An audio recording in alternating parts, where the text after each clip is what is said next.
We move on to the second core strategy, developing and maintaining a high degree of professional development. Our professional development budget, we get nothing from the state for professional development dollars. There used to be several grants that we received small entitlements for, and those went by the wayside many years ago. And so if in fact we send teachers out of the district, or if we bring folks in, or if we need training on the computers, or if we have safety training and we do that live with folks, or whether we do it using technology, the cost for that is all borne by the district. And one of the things that, one of the places in the budget that got cut as we made our reductions over the past years has been the area of professional development.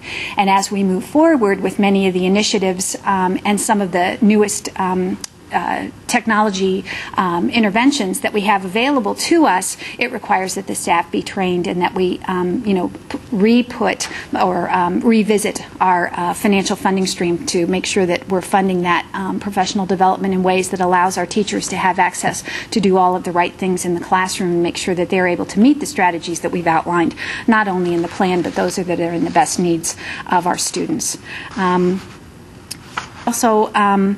When you look at the last one here, number 3, developing the teacher skills which strengthen student achievement on the academic content standards, we want to make sure that we maintain our focus and that we continually revisit and make sure we've identified the right kinds of goals for our students. And so again, taking off the plate anything that no longer meets the criteria for being a district priority. We want to build capacity for the district and continue the training. Some of what we had provided in the past is Baldridge training. We've had a lot of training on continuous improvement. When new teachers come in, we actually spend some time with them in the summer. We have several days that they spend with us before school starts. It helps them understand the culture of our schools, helps them understand district priorities. Obviously, with a new plan in place, we'll have some staff-wide trainings for all of our teachers in the district, as well as those new folks who will be joining us this summer as well. Continuing on in professional development, we also have requirements for our classified folks, and a lot of that we've been able to do online. There are mandatory OSHA trainings, mandatory bloodborne pathogen trainings, mandatory bus safety trainings, some trainings that aren't mandatory but that we provide for our bus drivers because we have students who are asthmatic or because we have students with seizure disorders, and we want to make sure that everyone who touches the students in our district is up to date and aware of whatever those safety protocols are that are required. And so we wanted to make sure that the plan does in fact address the needs of all of our staff and isn't just focused solely on the students and the teachers.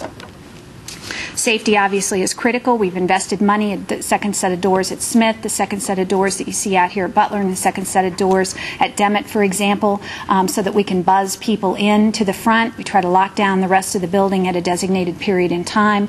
All of our buildings are that way, although those of you who've had students go through Morton know that that's a different kind of a challenge because the kids are in and out between the field house and the building back and forth regularly. And at Merlin, a second set of doors could be installed, but we don't have that visual from the office that we need, so we'd have to set up, we have technology that needs to be in place there. But we're constantly looking at those. We've got camera systems both at Butler and at Demet that has helped us not only with safety for students who are in the parking lot, but likewise has given us some help inside the building when we've had altercations between students, and we've been able to go back and revisit the cameras and look and see who was actually present when any of those events took place. So safety is critical for us. And then increasing staff knowledge of the special learning needs of students. That's obviously an ongoing part of our plan. We have gifted learners. We have learners who are challenged.